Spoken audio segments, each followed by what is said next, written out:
சென்ற வழிகளில் எங்கும் நினைவலைகள், என் விழிகளில் ஏனோ கண்ணீர் துளிகள்.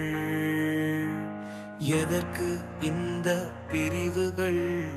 நாம் கொண்ட காதல் உணர்வுகள் மறக்காது கண்ணே உந்தன் சிரிப்பலைகள். வாட்ஸ்அப் பேசிய வார்த்தைகள், அதில் உள்ளது 1000 அர்த்தங்கள். நான் காணாமல் போன விஷயங்கள், உன்னோடு வந்தது உணர்வுகள்.